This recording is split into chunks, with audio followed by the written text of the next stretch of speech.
Well, hello and welcome back. And I've spared you the long, laborious, and very not entertaining climb up this Moose Mountain Road. But we are here out at Moose Mountain today. We're about to drop into a trail called 727. I have ridden it once before, but I'm by no means an expert in terms of, turn by turn.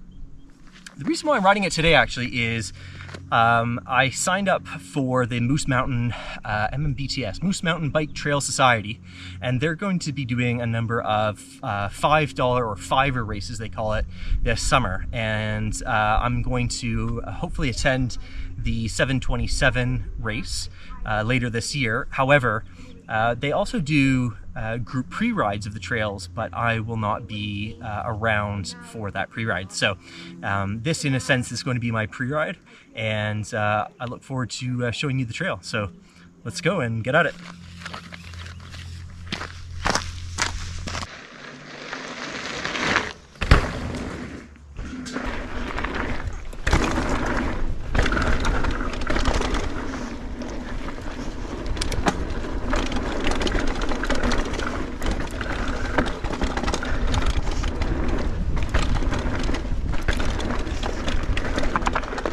Whew, blew that turn.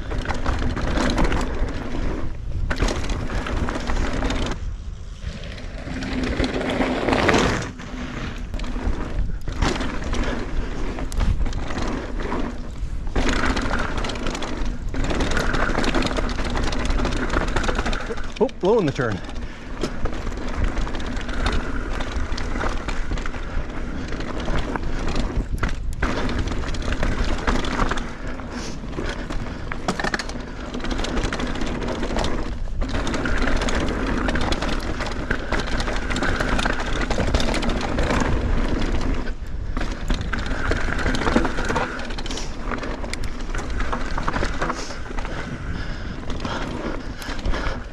Ooh, that was not the right way to do that section.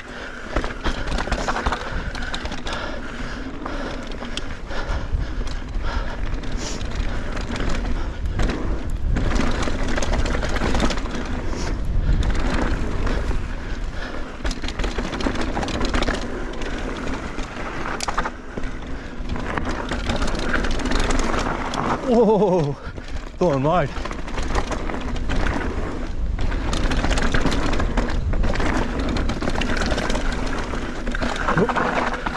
I thought that one straight.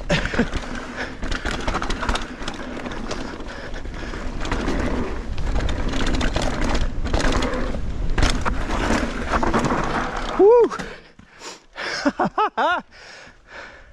Whoops. Get something in my shoe.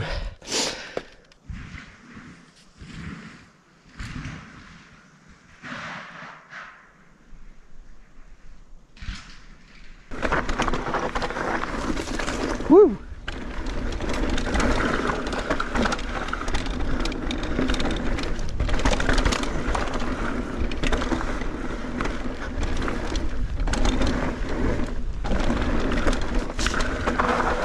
Whoa! Getting wild.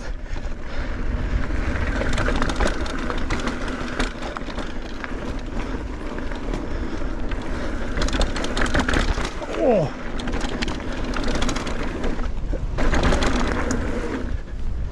Oh, too far.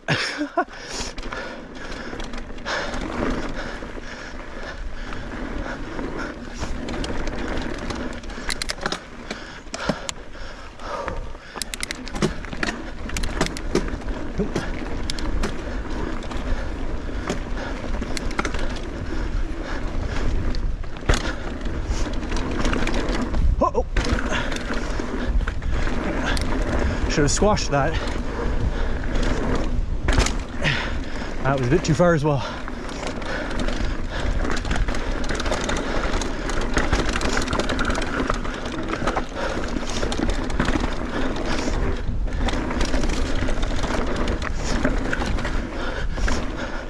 Whew.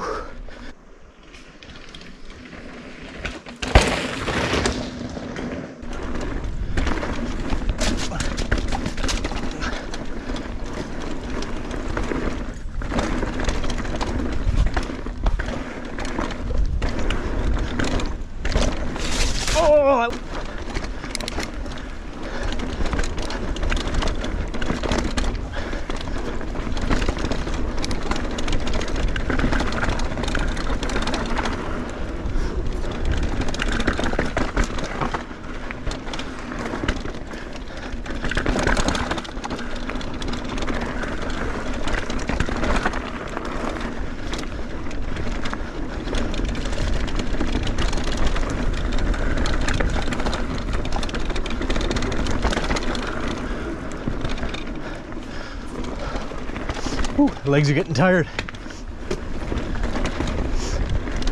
Oh, bad mine. Should have stayed low.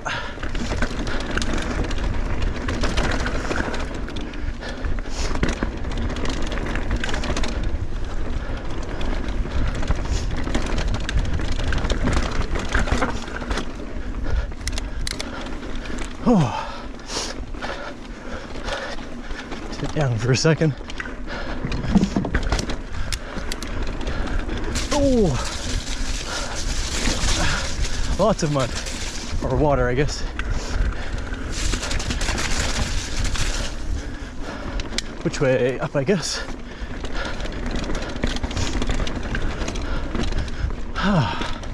Whew. Fatiguing.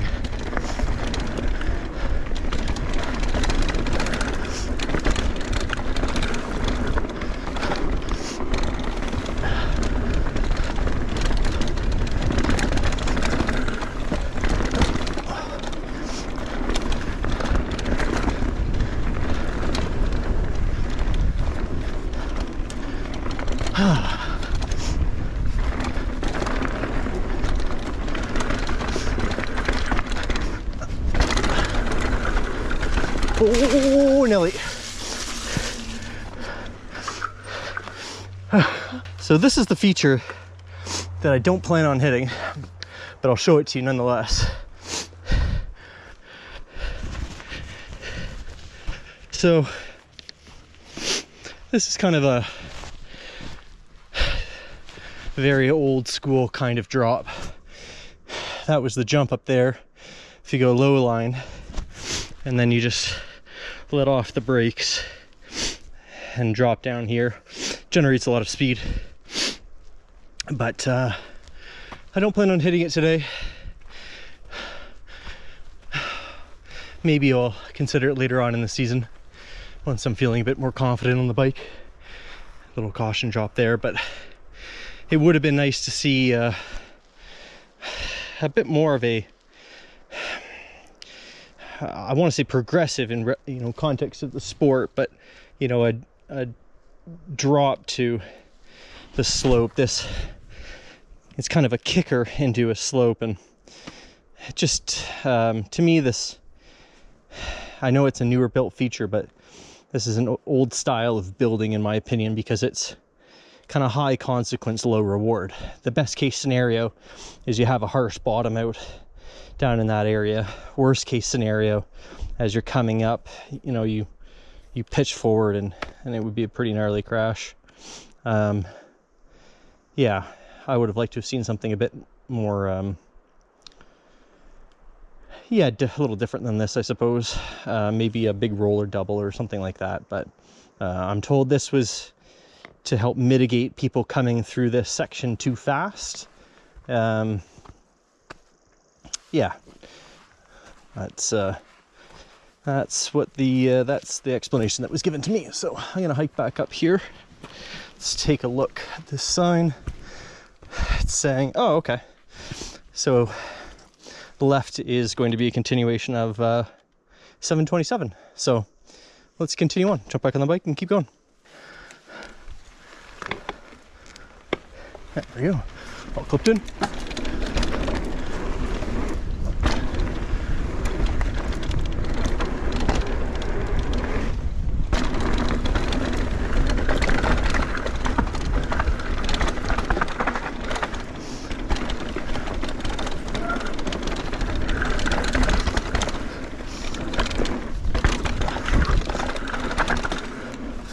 And that is the end.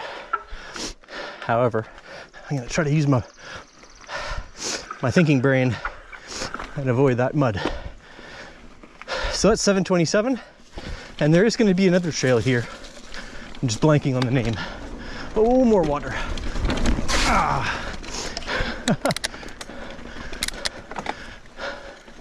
Let's see, what's it called? A stone's throw, that's right.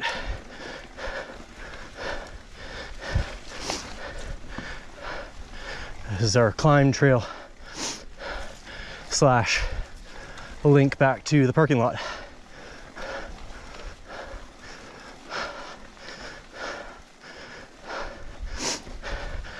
Boy.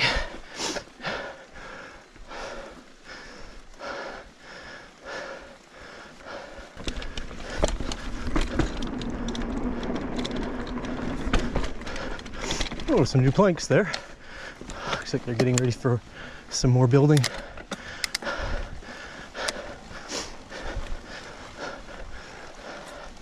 All right, cadence, Colin, cadence. Oh, I do not enjoy climbing.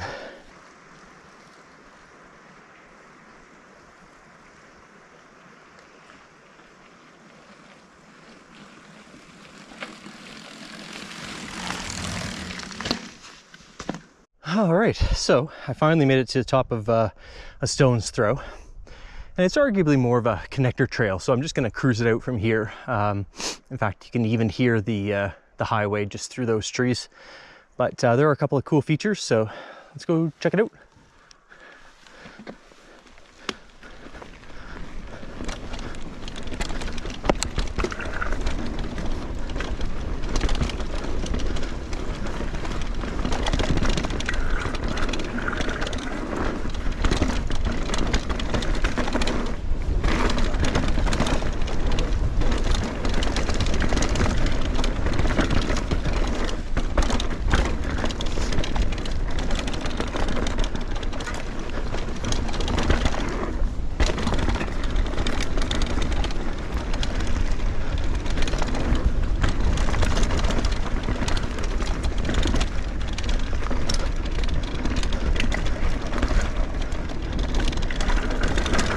Oh, I need to get better at these turns.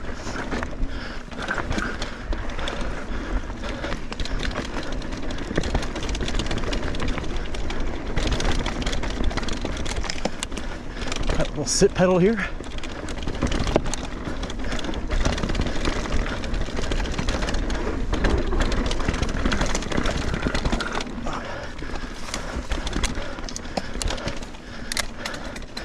Do a bit of an uphill.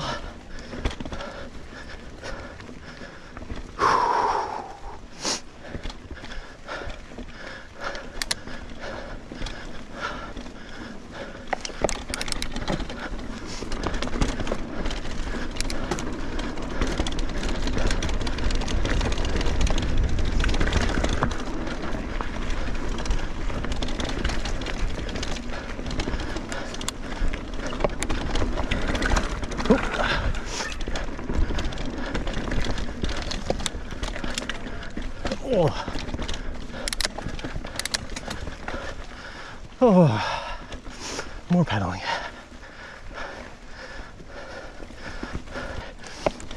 I think there's a little jump coming up here. There it is. Ah.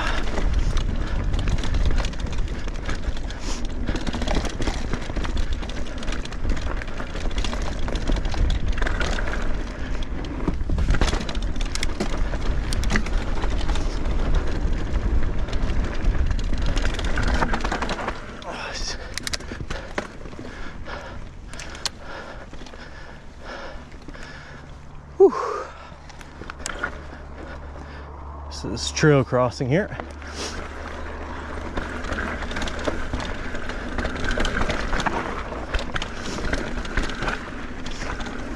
Nice berms. I've actually never gone down this section before. Last time I was here, I took the ridgeline back.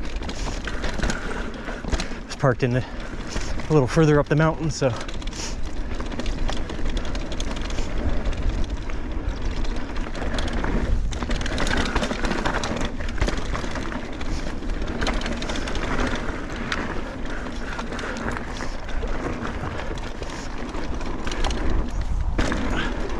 Nice little jump. Good for all ability levels.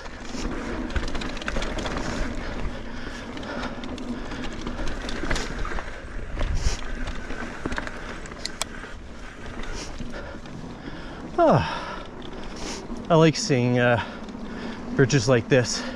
It's called site hardification, so it basically reduces our impact on the landscape there.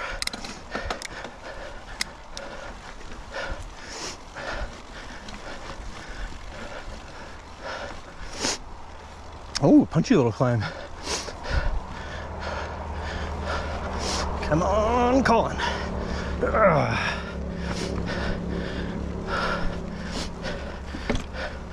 Could probably hear the vehicles in the background there. We're up on a little ridge, but essentially next to the road. Oh my God, more climbing? Ugh.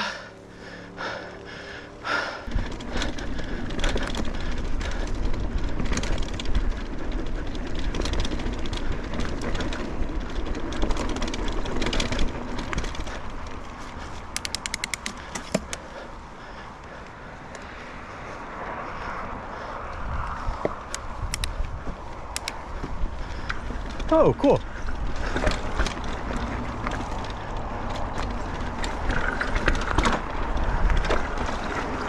Oh, that was a jump.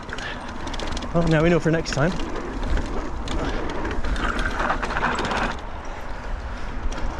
Oh, check this out.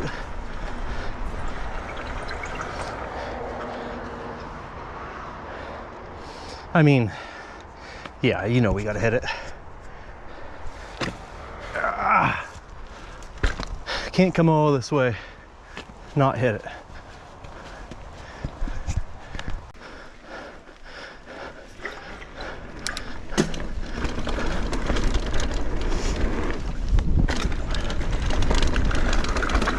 Oop. Blew that turn.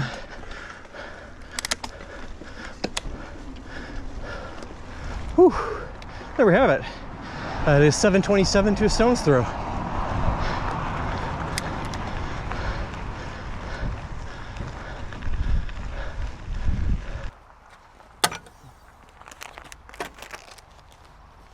Well, that just about wraps up today on 7/27. I wanted to say, obviously, thank you to everybody who is subscribing and liking the videos, because it really does help support the channel in terms of like getting it to grow to a point where it can eventually become monetized and I can make a few pennies.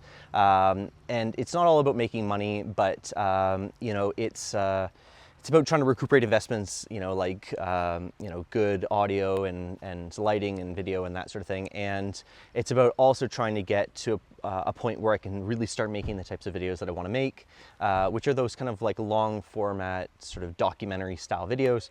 And those require, you know, some really expensive high-end equipment. So I'm not trying to rush into that now. I have a long way to go in terms of, you know, getting better at editing and filming and all that. So, you know, I'm trying to be patient. However, if you are looking for ways to, or a way I should say, to support me, then I shamelessly want to, you know, discuss this. And what is this, you might add? Well, this is like a side project of mine. This is the Grey Wolf Outdoors dog leash, and I'm going to show you here. It comes in this really nice recycled craft or recyclable craft envelope, I should say, with a nice pull tab on the top.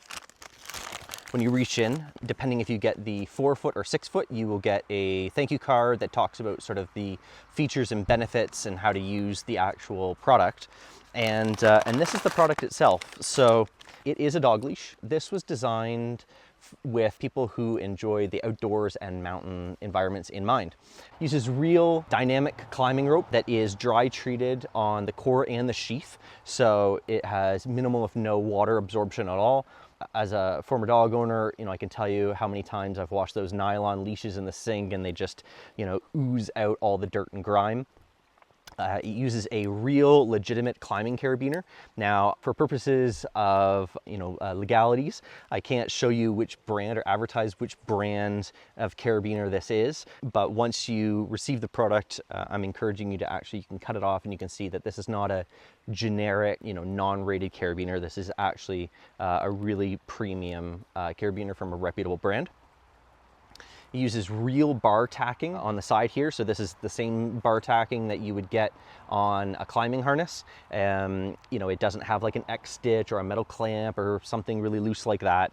And it's done so in a really nice orientation. We actually worked really hard to make sure that we got a good fitment so that it's easy to clip on and, you know, one-hand operation to attach to the dog.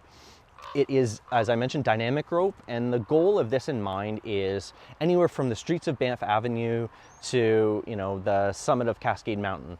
And what I mean by that is it's a perfect city leash, you know, because it's low water absorption, it's, you know, great secure attachment to the dog. But if you're, you know, an adventurous person, you go climbing and hiking with your dog, then this leash is going to be very abrasion resistant. So if the dog, say, climbs up onto, you know, a higher ledge and the leash is dragging across it, this is going to stand up really, really well to that. Again, low water absorption. And most importantly, if you have this hooked up to a harness, you know, if you're in the mountains, I don't advise using a collar, because if they were to fall or something like that, or slip off a ledge, that's a lot of force on their neck. But if you're using a harness, this is a dynamic rope, so it has a stretch and elasticity. And what it's designed to do is reduce the shock loads that are transmitted to the dog's harnesses, because those harnesses are, well, they're not fall rated unless you're looking at like a seatbelt harness. So what you want to do is you want to absorb as much force as you can, so that you don't shock load the harness and you don't blow fasteners. So if you are a dog owner that you know, appreciates a really good quality leash and likes to go into the mountains, or if you know someone who is and are looking for a premium gift idea, then please consider the Grey Wolf Outdoors dog leash. It's called the Alpine leash. The best way that you can find it is to actually message me on Instagram. I have a few left from this run, and the Instagram is Grey Wolf Outdoor Products, and I'll include a thing down here at the bottom, and I'd be happy to ship one out to wherever your location is. So again, if you're looking for a way to help support the channel and help it grow, so I can really try to, you know, produce good quality videos for you all, then please consider this. So thank you very much. I appreciate you watching, and we'll see you in another one. So you take care. Bye for now.